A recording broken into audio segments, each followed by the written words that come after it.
Di-Pertuan Agong titahkan rakyat mainkan peranan bantu Kementerian Kesihatan tangani COVID-19.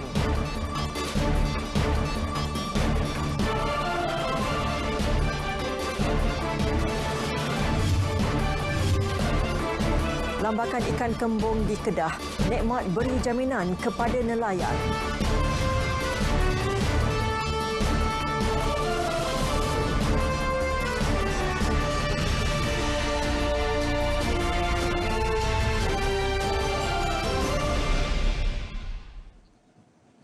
Assalamualaikum dan selamat petang. Edisi 7 Mac Sabtu, Berita Wilayah bersama saya Norlela Muhammad Nur. Seperti biasa, lintas langsung dari 4 negeri bakal mengambil tempat. Dimulakan dengan perkembangan negeri di bawah bayu bersama Jovinia Jim Lajim dengan antara tumpuan Sabah masih bebas jangkitan COVID-19. Kemudian bersama Bumawin dari Bumi Kenyalang dengan memberi fokus sempena sambutan Hari Wanita Antarabangsa. Sarawak Komited beri penekanan kepada pembangunan golongan wanita.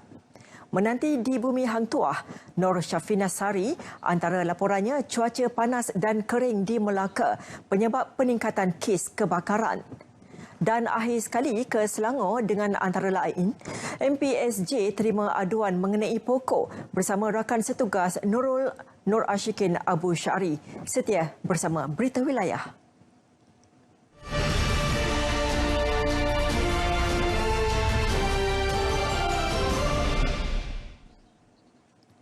Yang di-Pertuan Agong Al-Sultan Abdullah Riayatuddin Al-Mustafa Billah Shah menitahkan rakyat untuk memainkan peranan membantu Kementerian Kesihatan KKM dalam menangani penularan jangkitan COVID-19 di negara ini. Melalui kenyataan Datuk Pengelola Bijaya Diraja Istana Negara, Datuk Ahmad Fadil Syamsuddin memaklumkan Seri Paduka turut menzahirkan kebimbangan berikutan pengesanan 28 kes baharu jangkitan COVID-19 semalam. Justru Al-Sultan Abdullah menyeru rakyat memberi kerjasama sepenuhnya kepada Kementerian Kesihatan bagi proses siasatan serta mengenal pasti kontak rapat pesakit baru agar jangkitan COVID-19 dibendung dengan segera dan berkesan. Seri Paduka turut bertitah, rakyat disaran menghubungi Khidmat Nasihat Kesihatan dalam talian atau Pusat Kesiapsiagaan dan Tindak Cepat Krisis Negara CPRC melalui laman sesawang Kementerian Kesihatan untuk sebarang keraguan dan pertanyaan serta maklumat. Yang di-Pertuan Agong turut menasihati rakyat untuk patuh kepada panduan dan langkah pencegahan yang dikeluarkan Kementerian Kesihatan untuk mengelak penularan COVID-19. Dan sebagai mengekang penularan wabak COVID-19, di Kelantan, Jabatan Kesihatan Negeri terus meningkatkan kawalan di pintu keluar masuk sempadan negara.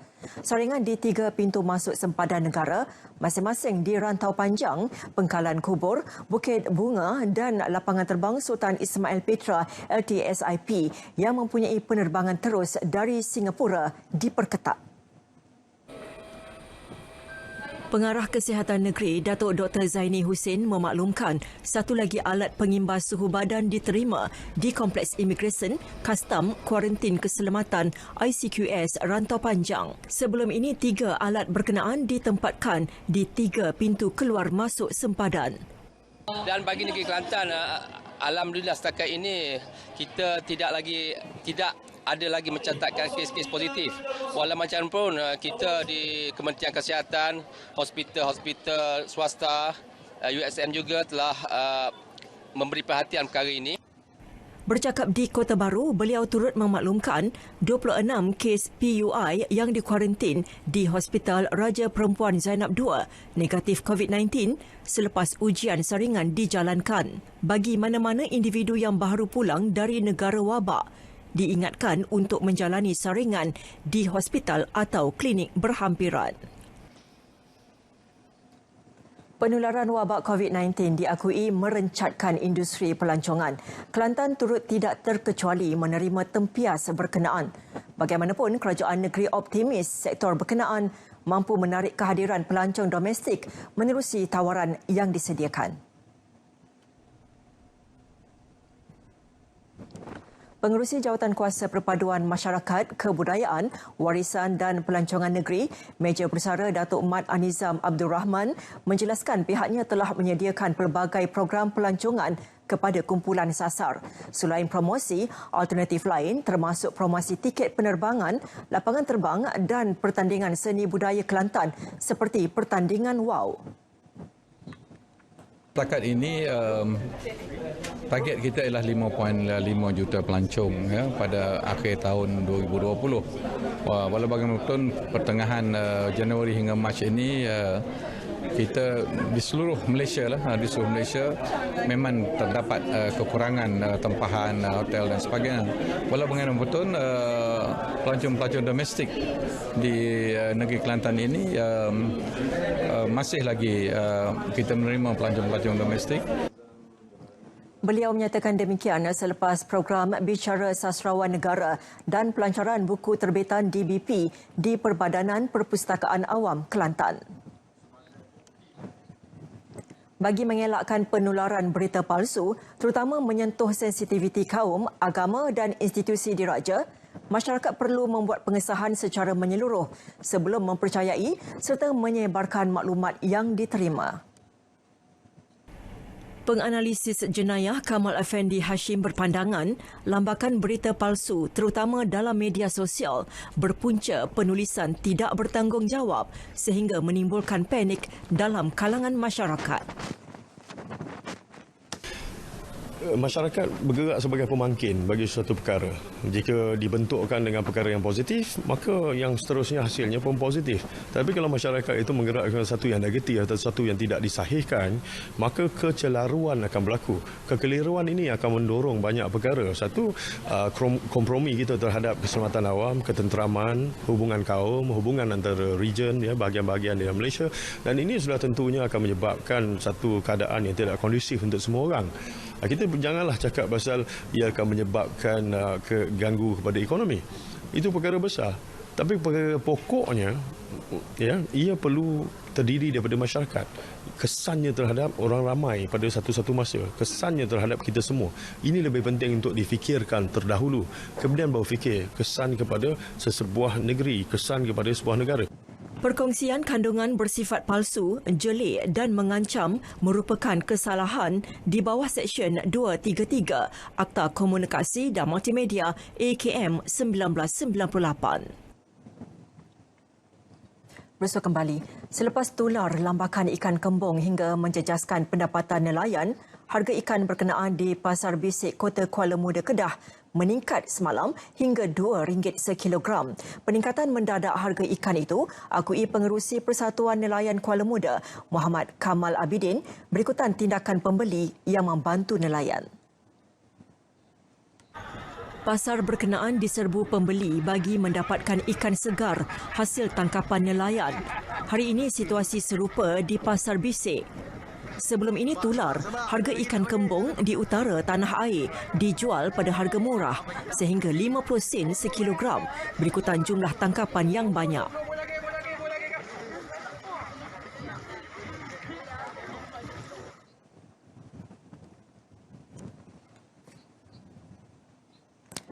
Berikutan senario lambakan ikan kembung di Kedah sejak minggu lepas, Persatuan Nelayan Kebangsaan Nikmat memberi jaminan untuk membeli sekurang-kurangnya 50 tan ikan kembung sehari.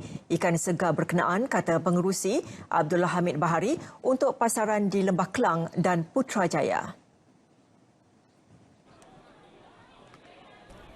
Dan bagi memastikan harga ikan tidak turun secara mendadak hingga menjejaskan nelayan, Nikmat dan Persatuan Nelayan yang lain akan bekerjasama menangani isu berkenaan dengan menetapkan harga jualan.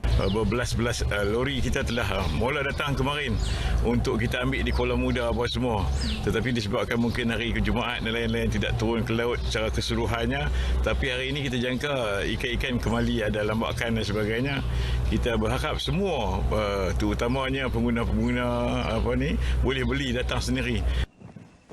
Pihaknya turut menetapkan untuk mengguna pakai teknologi Individual Quick Freezing IQF. Diperjelaskan Pusat Pengumpulan dan Pengedaran CCDC di Kuala Kedah berupaya menyimpan 650 tan hasil laut serta sebuah lagi pusat sejuk beku di Sungai Petani ketika musim kekurangan ikan. Dan cadangan lain termasuk mengekspor ikan kembung ke Thailand dan Indonesia. 2 penumpang parah manakala 3 lagi cedera ringan dalam kemalangan melibatkan sebuah bas dengan sebuah trailer di kilometer 42.6 Lebuhraya Kuala Lumpur Karak arah timur kira-kira pukul 11.50 malam tadi. Bas yang membawa 39 penumpang terdiri guru Sekolah Menengah Kebangsaan SMK TTDI Jaya serta keluarga mereka dalam perjalanan dari Shah Alam ke Kelantan sebelum merempuh belakang trailer membawa besi buruk di lokasi kejadian. Ketua Polis Daerah Bentong, Superintendent Yusof Unis ketika dihubungi mengesahkan mengenai insiden ketika bas menuruni laluan berbukit dan brek gagal berfungsi. Pemandu bas didapati cuba mengelak trailer berkenaan mengakibatkannya melanggar besi penghadang jalan serta sisi kiri belakang trailer terbabit sebelum terseret kira-kira 100 meter. Akibat perlanggaran itu, 5 penumpang cedera. Manakala 2 mangsa yang parah dihantar ke Hospital Temerloh dan 3 yang cedera ringan menerima rawatan di Hospital Bentong. Ujian saringan air kencing pemandu bas didapati positif dadah jenis metafetamin. Dan serentak dengan itu, pemandu berusia 31 tahun itu ditahan untuk siasatan. Berada dalam keadaan mencurigakan di lokasi kemalangan, membawa penahanan seorang pengedar dadah di Pendang, Kedah. Suspek ditahan di tepi jalan Kampung Baru, Sungai Tiang semalam. Mengesahkan mengenai kes berkenaan, Ketua Polis Daerah Pendang, DSP Aris Syam Hamzah menerusi kenyataan yang dikeluarkan. Suspek berusia 30-an ditahan bersama 3 paket plastik lut sinar dan 1 keratan straw pendek mengandungi dadah jenis heroin serta 9 paket plastik lut sinar disyaki syabu. Hasil maklumat penagih dadah, suspek menjadi buruan pihak berkuasa. Penahanan suspek mengikut Seksyen 39B dan Seksyen 15-1-A Akta Dadah Berbahaya 1952. Timbalan Pengarah Operasi Zon Maritim Miri, Komander Maritim Salihuddin Zakaria mengesahkan penemuan mayat Kadritra 71 tahun kira-kira 10 pagi tadi.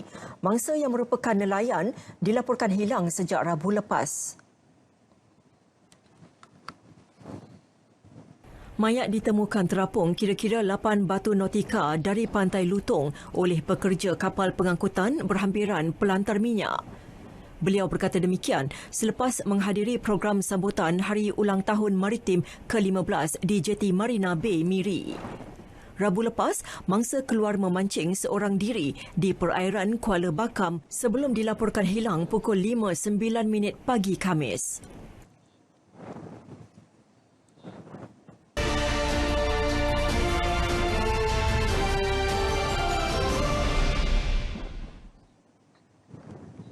Masyarakat Malaysia terutamanya badan bukan kerajaan NGO sangat prihatin dalam menghulurkan bantuan kepada kumpulan memerlukan.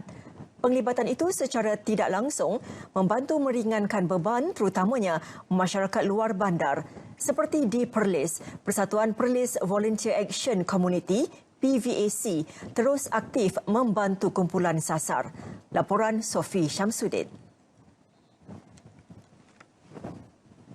Kadang-kadang ada, kadang-kadang tak ada kerja macam 4-5 hari tu. Tak makan. Tu Memang kebanyakan untuk anak. Tolong untuk anak-anak dulu. Lepas tu kita kira orang lain tak cukup ke apa. Suami dia pergi cari ikan ke menjual, tampur-tampur. Dapat duit sekerak memang tolong abang anak dulu. Ini antara suara masyarakat luar bandar dalam melalui kehidupan seharian. Menyedari kesukaran kehidupan kumpulan memerlukan, Persatuan Perlis Volunteer Action Community PVAC yang merupakan persatuan di bawah Jabatan Kebajikan Masyarakat JKM aktif membantu mereka. Walaupun hanya menyediakan bantuan makanan asas, sumbangan PVAC mampu meringankan beban penerima. Malah PVEC turut berperanan mendapatkan bantuan yang diperlukan penerima daripada pihak berwajib.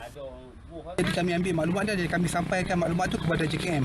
Mungkin lepas ni JKM boleh buat tindakan susulan untuk bagi bantuan bulanan sekiranya asrama itu layak lah. Jadi secara tak langsung kami ni bertindak macam untuk membantu JKM dari segi kumpulkan data ataupun asnaf-asnaf yang tercicir. Mula melaksanakan kerja amal ini sejak pertengahan Januari lepas, PVEC telah membantu 25 keluarga miskin. Pelbagai program telah diatur pengurusan PVEC sepanjang tahun dan untuk jangka panjang sekaligus membolehkan penerima keluar dari kepompong kemiskinan. Sofi Syamsuddin untuk RTM. Meraikan penubuhan 52 tahun Koperasi Kaki Tangan UiTM Berhad, KKUiTMB, pihak pengurusan memutuskan untuk memperkembangkan urus tadbir serba dinamik. Ke arah itu juga, pelaksanaan tanggungjawab sosial korporat CSR yang dilaksanakan juga berubah dengan merealisasikan konsep jelajah santai bermotosikal. Sumatera Utara menjadi perintis program menerusi penyertaan 32 ahlinya. Program 2 hari itu menyaksikan 2 masjid menerima sumbangan pembangunan akademik daripada golongan sasar. Menerusi perjalanan sejauh 360 km dari Kota Medan dalam tempoh 2 hari, ternyata menguji ketahanan mental dan fizikal peserta dengan pengisian program CSR. Antara pengisian yang berjaya kita laksanakan moga mendapat keberkatan daripada Allah Ta'ala ialah kita menyampaikan sedikit sumbangan ataupun donasi kepada beberapa masjid di sini. Sumbangan pada sahabat-sahabat, sumbangan daripada pihak koperasi sendiri. Semoga kembali ini bukan sekadar kita melihat keindahan alam, tetapi dia juga menyediakan satu bentuk kesedaran bagi kita supaya antara Malaysia dan Indonesia ini adalah negara yang serantau, yang bersaudara, yang berjiran dan kita sama-sama membantu. Pendedahan ilmiah luar negara yang dilaksanakan ini juga, selain melaksanakan CSR, diakui terus mengeratkan silaturahim sesama ahli. Ini adalah julung-julung kalinya program jelajah santai di Kota Medan dilakukan.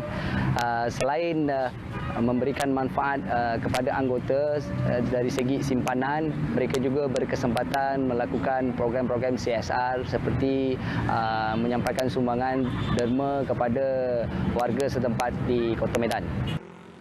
Program serupa akan diteruskan pada masa akan datang dengan siri jelajah ke lokasi lain dalam menjayakan visi dan misi KKUiTMB.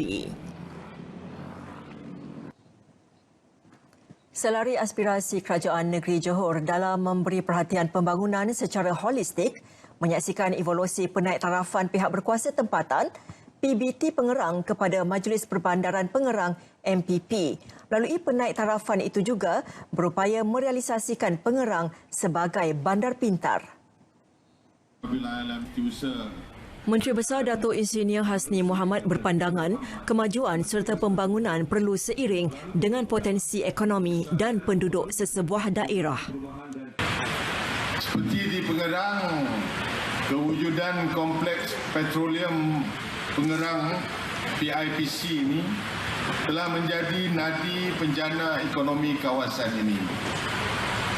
Selain daripada kawasan peranginan Desaru Kos, Pengiktirafan MPP sebagai bandar pintar turut memperlihatkan inisiatif yang dilaksana, antaranya meliputi sistem lampu isyarat pintar, sistem kamera litar tertutup pintar, pembangunan papan pengiklanan digital serta kemudahan aplikasi Pengerang Apps. Beliau terdahulu menghadiri Majlis Pengisytiharan MPP di Dataran Bandar Penawar, Kota Tinggi Johor. Turut hadir Setiausaha Kerajaan Negeri Dato' Azmi Rohani, Pegawai Keuangan Negeri Dato' A. Rahim Nin dan Yang di-Pertua MPP Hazlina Jalil.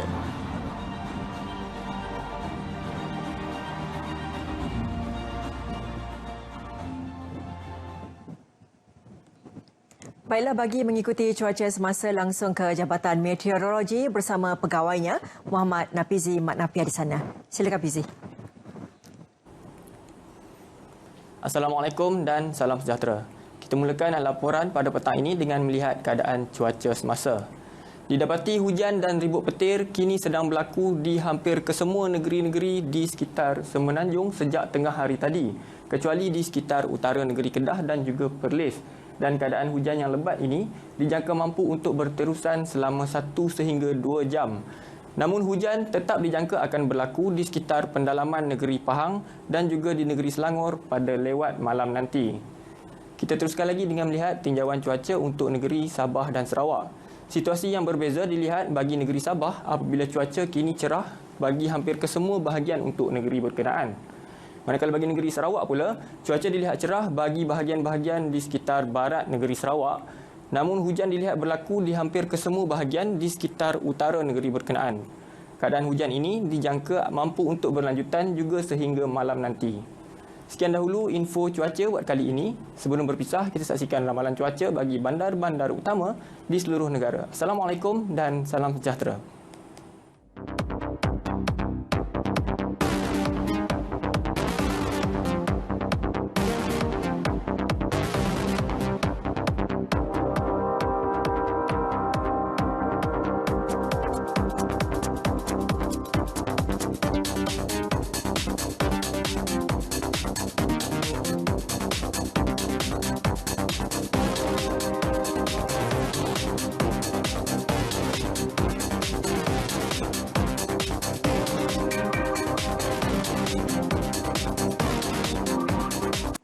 Baiklah saudara, untuk mengetahui laporan lanjut serta berita-berita menarik dari Sabah, kita bersama Javinia Jim Lajim di sana. Silakan Javinia.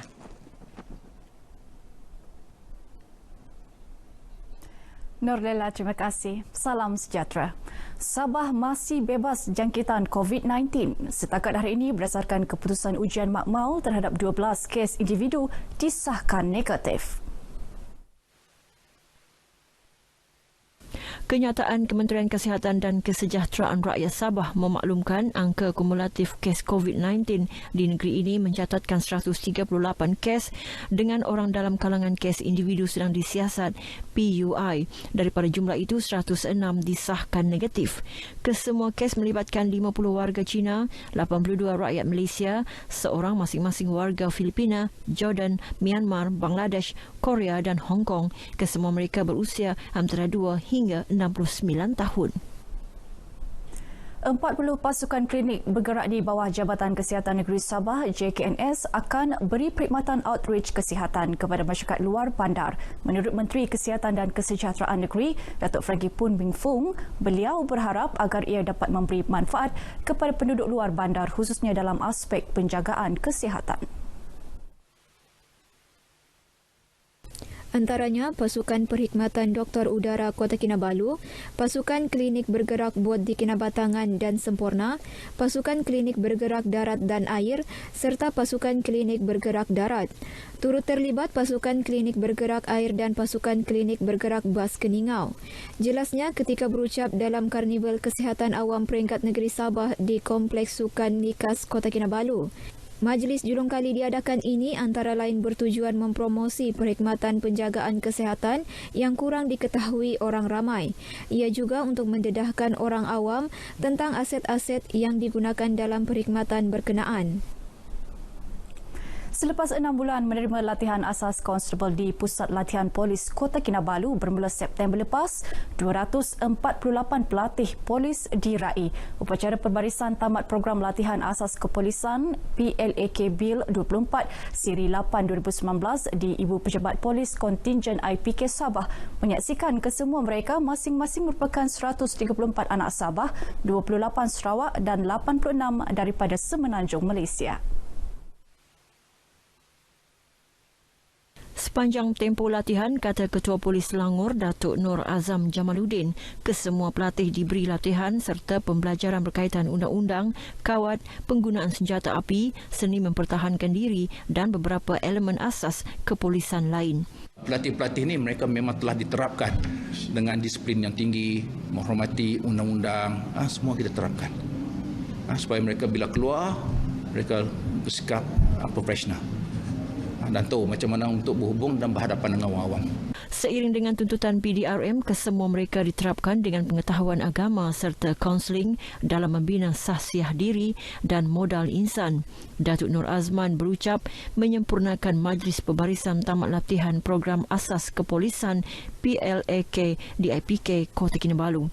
Pada majlis ini, Konstabel Muhammad Abdul Hayy Samsudin diumum pelatih terbaik keseluruhan, Konstabel Amirul Hakim Abu Hanafiah pelatih terbaik akademik dan Konstabel Lukman Hakim Fazil pelatih terbaik latihan luar. Perasaan tu rasa gembira lah, kerana selama 6 bulan penat lelah, hasilnya dapat membuatkan hasil hari inilah menjadi pelatih terbaik keseluruhan. Sebenarnya tak menjangka pun untuk dapat pelatih akademik, sebab ada lagi beberapa lebih kurang, tak silap saya, dalam 13 orang keseluruhan antara 248 kami ni yang ada ijazah juga. Dan Alhamdulillah saya terpilih untuk menjadi pelatih akademik terbaik lah. Tak pernah pun menjangka sebelum ni. Saya memang bercadang dulu untuk bekerja dalam PDRM sehingga saya mendapat pangkat pegawai kanan. Jadi menangkan kelulusan saya baru diploma. Jadi saya masuk daripada constable dululah. InsyaAllah lepas ni saya akan sambung belajar dan naik lagi. Usaha memperkasa wanita terus dipergiat menerusi program Karnival Usahawan Wanita 2020. Seramai 425 usahawan wanita negeri berpeluang mengetengah produk sepanjang Karnival 2 hari di Wisma Wanita Kota Kinabalu. Antara produk yang diketengahkan adalah kraft tangan, barangan kecantikan, pakaian, tudung dan aksesori wanita serta makanan. Pengarah Jabatan Hal Ehwal Wanita Sabah Jewah, Mastura Jamra berkata, selain menjual barangan tersebut, ia turut memberi peluang kepada usahawan terlibat, memperluas jaringan kerjasama dengan usahawan industri kecil dan sederhana IKS. Jelas beliau ketika berucap dalam Karnival Usahawan Wanita 2020 di Kota Kinabalu. Mastura berkata, Jewa akan terus bekerjasama dengan Majlis Penasihat Wanita Sabah, MPWS, untuk melatih wanita agar mahir dalam bidang keusahawanan, seterusnya melahirkan lebih ramai usahawan wanita di negeri ini. Selain jualan produk wanita, Karnival turut menampilkan kaunter bayaran kompaun Dewan Bandaraya Kota Kinabalu di BKK, saringan kesihatan dan derma darah, klinik guaman wanita dan pelbagai pertandingan seperti kraft tangan dan ratu kebaya. Muafakat antara Persatuan Ibu Bapa dan Guru PIBG dan pihak sekolah penting sebagai pendorong kemajuan dan kecemerlangan pelajar dan sekolah. Ahli Parlimen Libaran Datuk Zakaria Muhammad Idris berkata kejayaan sesebuah sekolah bergantung kepada pengurusan PIBG yang efisien, bertanggungjawab dan ikhlas dalam menjalankan amanah untuk melahirkan modal insan yang bermanfaat kepada keluarga, bangsa dan negara. Datuk Zakaria berkata PIBG, pengetua dan para guru juga adalah nadi penggerak bagi mencapai kejayaan sekolah dalam semua aspek. Justru katanya ia penting untuk memberi peluang kepada ibu bapa dan pihak sekolah berbincang secara bersemuka dalam mencari kata sepakat demi kepentingan masa depan anak-anak. Datuk Zakaria berucap merasmikan mesyuarat agung PIBG Sekolah Menengah Kebangsaan SMK Merpati Sandakan kali ke-20 di Sandakan. Beliau turut mengingatkan ibu bapa supaya sama-sama mendidik anak-anak dan bukan menyerahkan sepenuhnya di bahu tenaga pengajar. Dalam majlis sama, Datuk Zakaria telah meluluskan permohonan 200 buah kerusi serta pembinaan bumbung untuk lorong pejalan kaki di sekolah berkenaan. Baik, saudara, sekian berita dari Sabah petang ini. Kita kembali bersama Norlela di Angkasa Puri. Silakan, Norlela. Baik, Javinia. Terima kasih, Javinia. Baiklah, bersempena sambutan Hari Wanita Antarabangsa yang diadakan di Kuching pagi tadi, Sarawak terus komited memberi penekanan terhadap pembangunan golongan wanita di negeri itu. Untuk perkembangan lanjut, kita terus bersama Bu Mawin di RTM Kuching. Silakan, Bu Ma. Terima kasih, Nurila. Salam sejahtera. Kerajaan negeri dalam perancangan memperkenal satu dasar baharu untuk memperluas bantuan kepada golongan wanita. Ketua Menteri Datuk Patinggi Abang Johari Tonopeng bagaimanapun berkata dasar itu akan dilaksana sekiranya program bantuan sedia ada terbukti kejayaannya dalam meningkatkan pembangunan kaum hawa. Ini termasuk geran Usahawan Jabatan Wanita dan Keluarga Sarawak JWKS selain bantuan khas seperti bantuan ibu bersalin. Memang ada saya satu lagi dasar nak saya bantu wanita, tapi biarlah saya simpan dulu. Saya tidak dapat mengumumkannya kita akan kaji apa yang hendak saya bantu. Dato' Patinggi Abang Johari berucap pada perasmian Majlis Sarawak Women X Global Innovative Entrepreneurship bersempena sambutan Hari Wanita Antarabangsa di Kuching. Jelas beliau, kerajaan negeri turut memberi penekanan kepada pendekatan baharu dalam membantu rakyat Sarawak, termasuklah meningkatkan pendapatan dan menggalakkan penglibatan dalam pelbagai kegiatan ekonomi. Ia berbeza dengan kaedah lama yang hanya berbentuk bantuan kebajikan untuk kelangsungan hidup mereka. Beliau turut melancarkan sebuah buku coffee table bertajuk Stories of Womenpreneurs of Sarawak yang berkisar penglibatan 30 wanita dalam bidang keusahawanan melalui geran JWKS.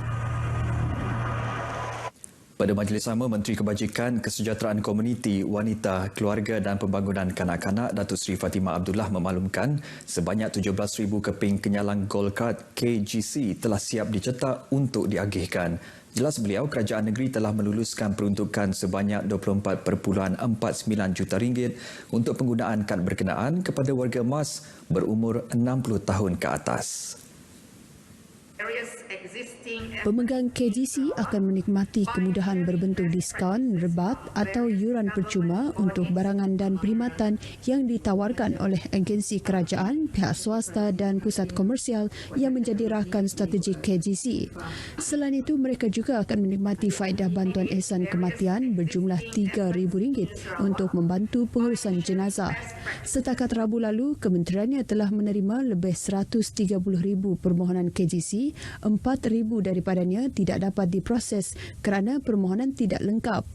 Dalam perkembangan lain, Dato' Seri Fatimah memberitahu dalam tempoh 2 bulan pertama tahun ini, hampir 90% daripada 5,601 kelahiran anak Sarawak telah didaftarkan untuk Endowment Fund Sarawak EFS. Kerajaan Sarawak memperuntukkan sebanyak RM30 juta untuk EFS pada tahun ini. EFS merupakan inisiatif berbentuk tabungan berjumlah RM1,000 kepada setiap anak Sarawak yang lahir bermula 1 Januari tahun lalu bagi melanjutkan pengajian atau memulakan kerjaya apabila mencapai usia 18 tahun.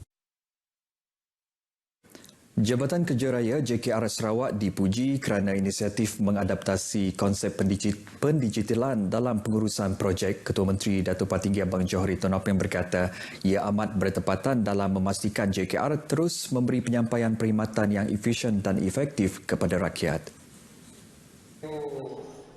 Dato' Patinggi Abang Johari memberitahu dengan beban tanggungjawab yang lebih berat kini, konsep pendigitalan amat diperlukan seperti pemodelan maklumat bangunan dan lebuh raya. Mengambil contoh pemodelan maklumat bangunan dan lebuh raya, ia membantu meningkatkan kecekapan, produktiviti dan kualiti keseluruhan proses pembinaan selain mengelakkan masalah reka bentuk dan fasa perancangan. Dato' Patinggi Abang Johari berkata demikian pada Majlis Makan Malam bersempena ulang tahun ke-138 JKR Sarawak di Kuching. Turut dilancarkan aplikasi JKR Project Dashboard, platform pemantauan bagi projek yang dilaksanakan jabatan itu. 191 pemilik tanah berhak milik menerima cek pampasan berjumlah lebih RM10.55 juta. Timbalan Ketua Menteri Dato' Amar Awan Tengah Ali Hassan berkata pampasan melibatkan 65 bidang tanah berkeluasan 13.18 hektar. Diperjelaskan pampasan tanah itu melibatkan projek jalan utama kedua, pakej C, merangkumi 2 sub-pakej dianggarkan sepanjang 30 km.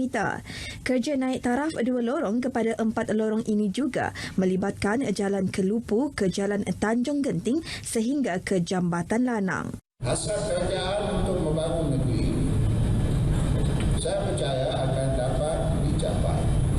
Dan ini semua adalah untuk memastikan bahawa rakyat kita di mana saja berada, mereka akan dapat terlibat dalam pembangunan.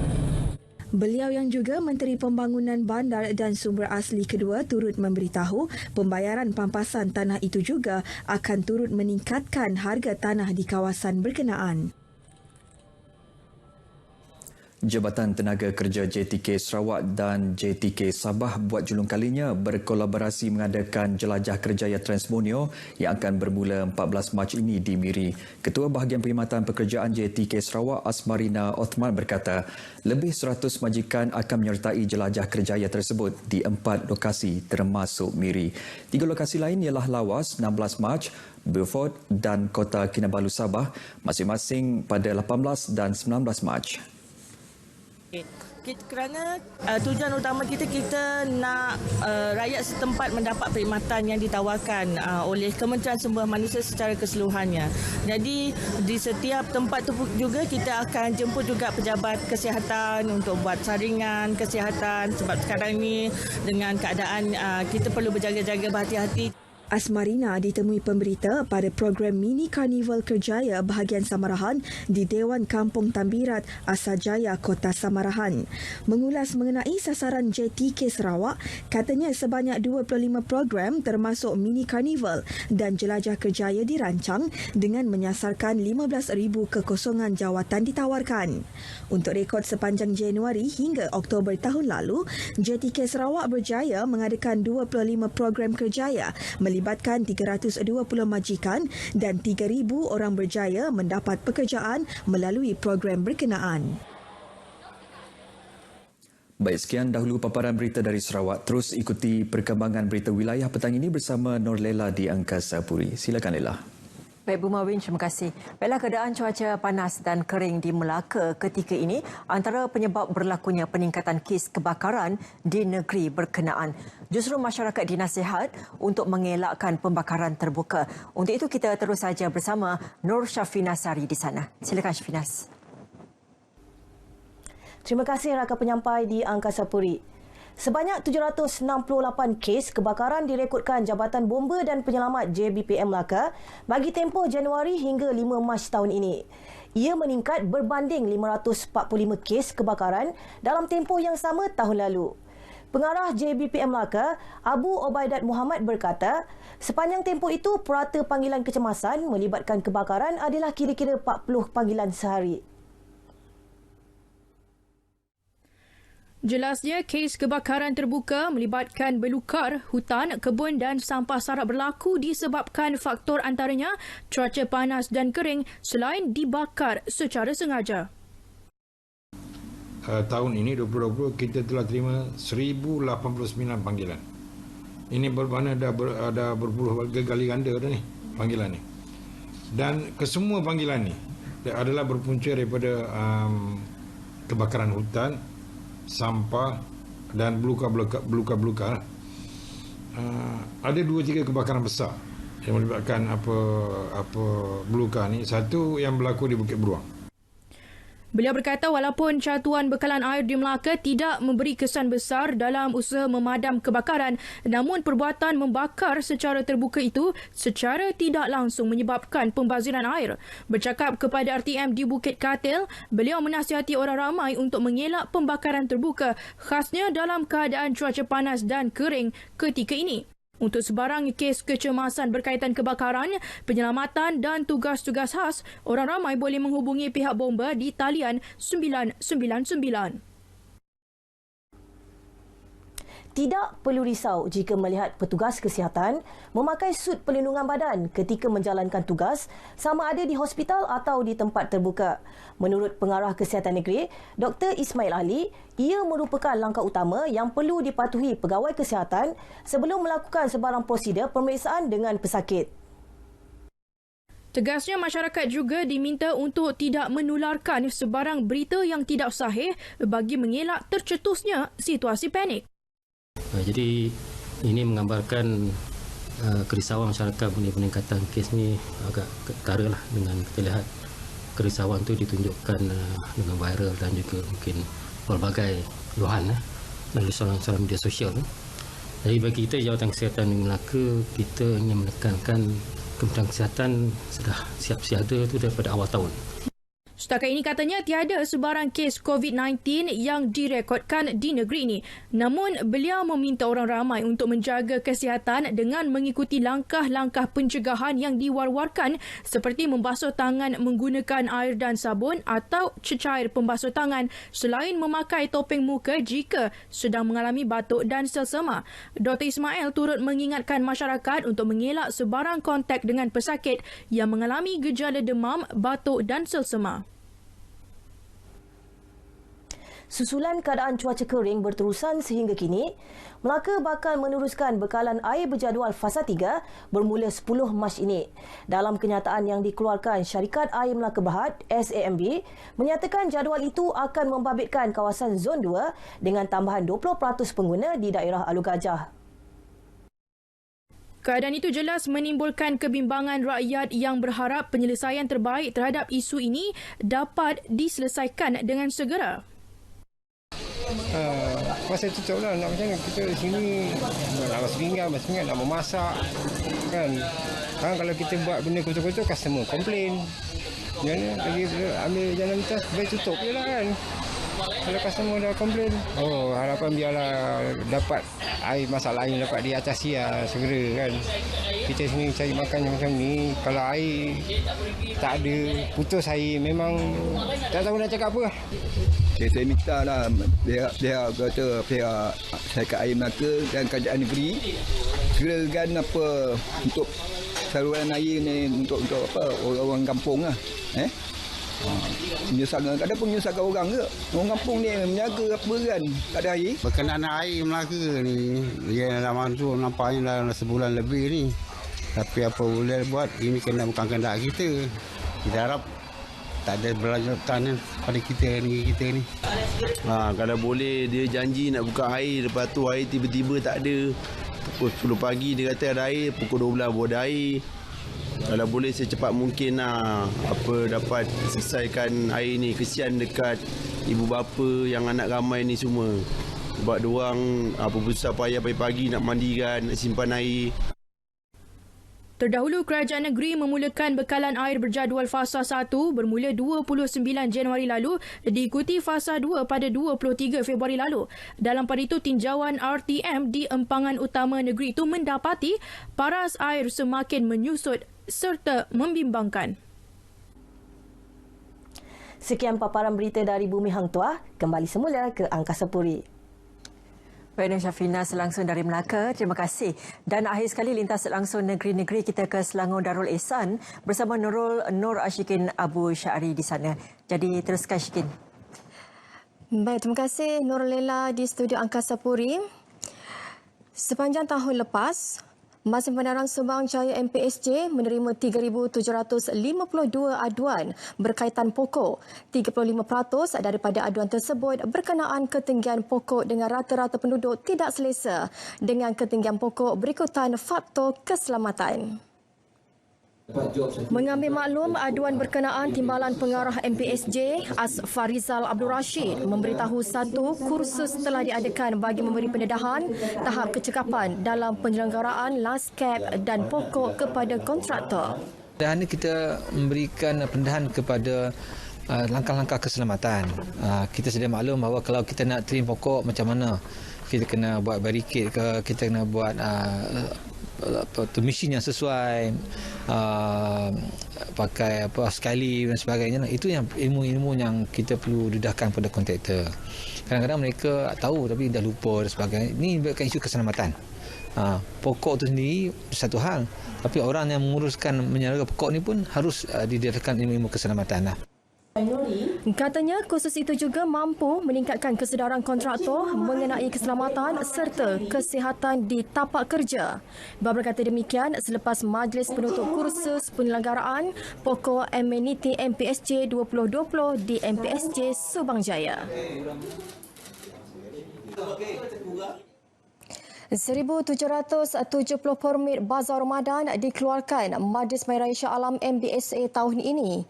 Kesemua permit berkenaan, kata Datuk Bandar Datuk Haris Kasim, bagi 31 lokasi tapak Bazar Ramadan disedia dan juga diuruskan sepenuhnya pihak berkuasa tempatan PBT, manakala 12 lokasi di bawah pengurusan swasta. Mengurangkan penggunaan beg Beberapa penambahbaikan turut dilakukan tahun ini dan beliau turut mengingatkan peniaga untuk mematuhi tahap kebersihan ketika menjalankan operasi perniagaan. Kita memberikan penekanan yang pertama sekali tentang tahap kebersihan kepada peniaga bazar Ramadan ini, dan kita berikan tumpuan ini selaras dengan hasrat kita untuk memberikan satu gambaran baru ataupun imej baru kepada bazar Ramadan di kawasan MBC. Selain daripada kita sedang cuba untuk menukarkan kemah-kemah yang digunakan secara individu. Sekarang kita akan gunakan satu kemah yang standard kepada semua peniaga-peniaga bazar Ramadan, termasuk apron dan topi. Jadi ini akan memberikan satu imej yang menarik kepada bazar Ramadan dan akan memberikan satu daya tarikan. Dia akan memberikan satu peluang kepada peniaga-peniaga untuk lebih ramai orang berkunjung ke bazar Ramadan. Kerana yang pertama sekali mereka akan pastikan bahawa kawasan perniagaan mereka bersih, dan yang kedua selesa, dan yang ketiganya adalah kita kata menariklah dari segi untuk kunjungan.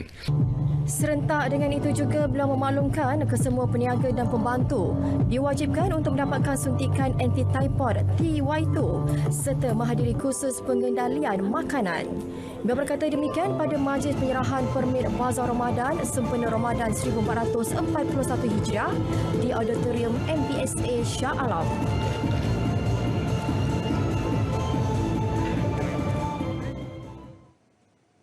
Masa edisi penganjuran ke-9 Karnival Putra Consular terus menawarkan pelbagai aktiviti termasuk keusahawanan dan kebudayaan. Karnival 3 hari bermula semalam di Padang Kawat Universiti Putra Malaysia UPM Serdang itu turut mensasarkan kehadiran 6,000 pengunjung.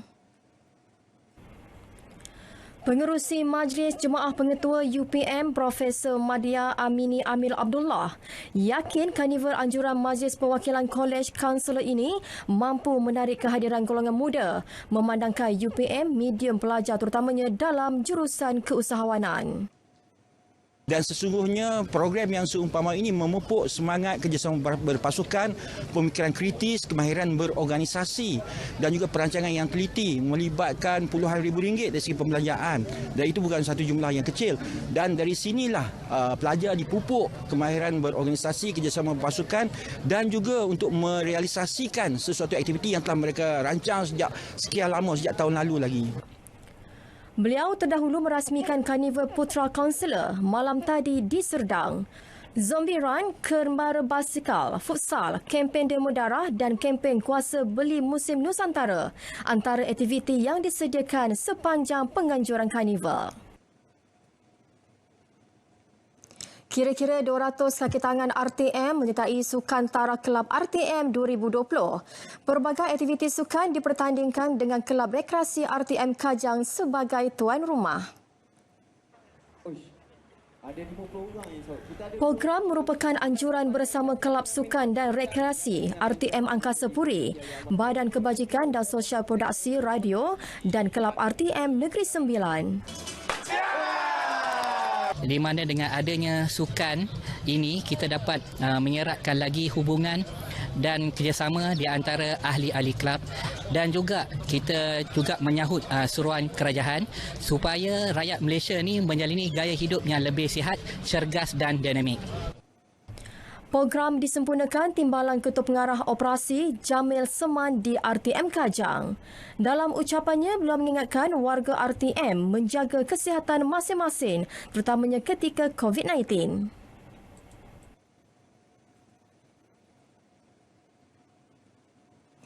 Setakat ini sahaja perkembangan semasa dari Selangor Darul Ihsan. Kembali semula bersama Norlela di studio Wisma Berita Angkasa Puri untuk laporan berita wilayah. Jumpa lagi dan selamat berhujung minggu.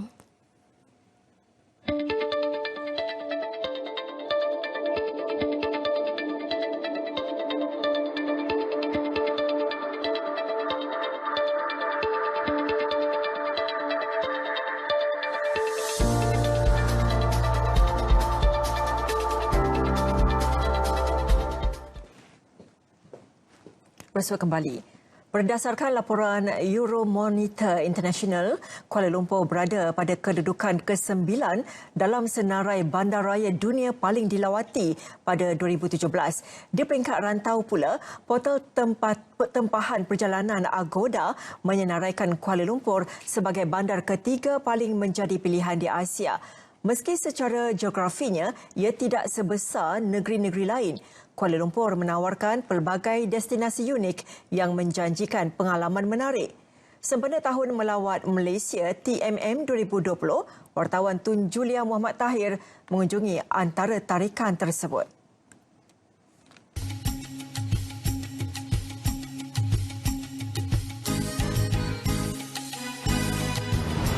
Bagi mengelakkan kesesakan lalu lintas dan memudahkan perjalanan untuk sampai ke destinasi, sebenarnya terdapat pelbagai pilihan pengangkutan awam disediakan. Kita ada LRT, MRT, teksi dan banyak lagi. Tetapi hari ini saya memilih untuk menggunakan perkhidmatan KL Hop On, Hop Out.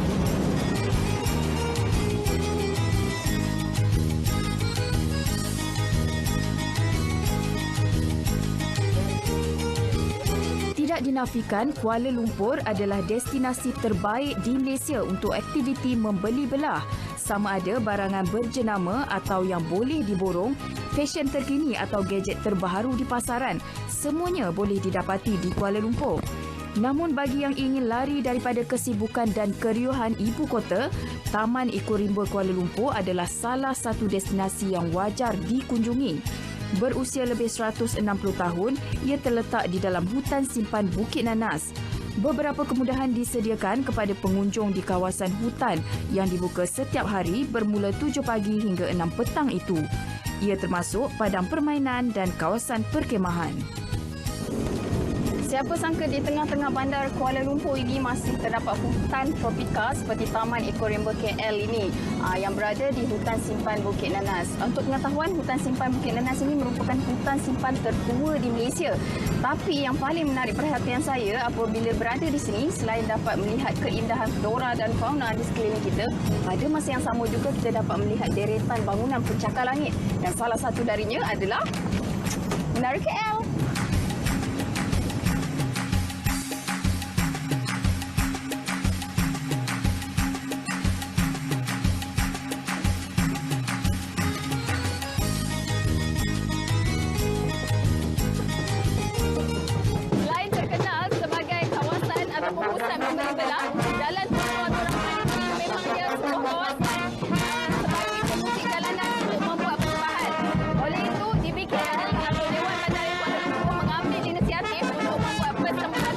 Di sini setiap minggu, iaitu pada hari Sabtu bermula 3 petang sehingga 5 petang, dan yang penting ianya percuma.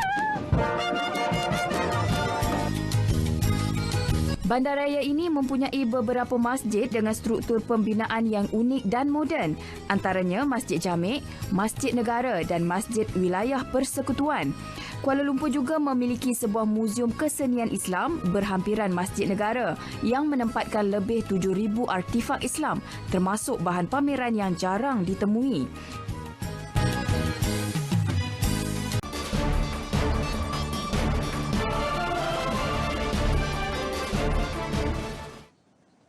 Kejohanan Bola Sepak Liga Super 2020. Stadium Likas Kota Kinabalu bakal menyaksikan pertemuan dua bekas juara Liga Premier melalui aksi di antara pasukan skuad Tambadau Sabah menentang Felda United FC malam ini. Dalam sidang media di Kota Kinabalu, Ketua Jurulatih Felda United Muhammad Nizam Jamil berkata pertembungan berkenaan akan mempamerkan keupayaan kedua-dua pasukan. Saya rasa kita ada rasa hormat yang sangat tinggi untuk Sabah. Dia secerdas meninggalkan tempat kedua, JRT 2 dengan saya ingat lebih daripada 10 poin kalau tak salah saya pada tahun lepas. So Sabah also is a good side. But I believe it's a good game untuk ditonton oleh semua pemain, oleh semua penonton di Stadium Likas malam ni.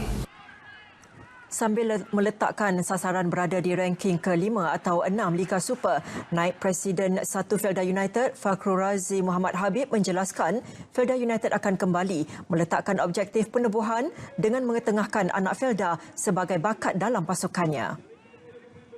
Kami daripada pihak pengurusan dan juga daripada pihak coach telah mengambil seramai 15 orang pemain anak-anak peroka yang daripada program pembangunan kami untuk kita serapkan di Liga Super ini, iaitu seramai 15 orang, yang mana tujuan kami adalah untuk persediaan pada masa-masa yang akan datang, dan kita nak memberi ruang kepada anak-anak Felda ini. Mengikut rekod, pasukan Tambadau FC menjuarai Liga Premier pada tahun lalu, manakala Felda United pada tahun 2018. Pada aksi sebelum ini, Felda United seri 1-1 menentang PJ City, manakala skuad Tambadau seri tanpa jaringan menentang pasukan polis di Raja Malaysia 1 Mac lalu. Sukan Paralimpik Tokyo 2020, misi pasukan tenis kerusi roda kebangsaan ke tamasya berkenaan tampak cerah dan berada di landasan tepat bagi melayakkan diri secara merit. Ia terbukti apabila skuad negara berjaya menjuarai kejohanan kelayakan dunia BNP Paribas berpasukan 2020 selepas menundukkan pasukan dari Australia.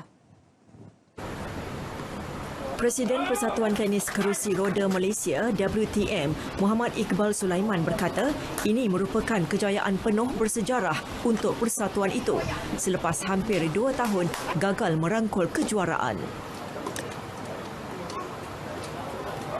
Macam last year, diorang tak berjaya tapi walaupun finalis, tapi this year alhamdulillah lah, saya rasa tahniah kepada kedua pemain dan tim dan coach dan pihak MSN yang telah membantu dan mendorong kita untuk mencapai kejayaan yang amat menyerlah lah untuk kami lah. Kejohanan yang berlangsung di Stadium Tenis Jalan Duta itu menyaksikan Malaysia menewaskan Australia 2-0 dengan pemain pilihan kedua negara Muhammad Yushazwan nyata tidak berdepan masalah untuk mengalahkan lawannya Dan Martin dengan straight set 6-1, 6-0. Seorang lagi wakil negara yang juga merupakan pemain utama, Abu Samah Borhan, mempamerkan aksi bertenaga untuk menundukkan lawannya Wickersbane di set pertama dan kedua dengan keputusan masing-masing 6-3 dan 6-4. Baiklah saudara, laporan sukan itu mengakhiri berita wilayah edisi 7 Mac 2020. Berita RTM juga boleh diikuti melalui aplikasi MyClick dan Facebook Berita RTM. Teruskan bersama RTM, jenama yang paling dipercayai. Saya Norlela Muhammad Noor, selamat berhujung minggu dan Assalamualaikum.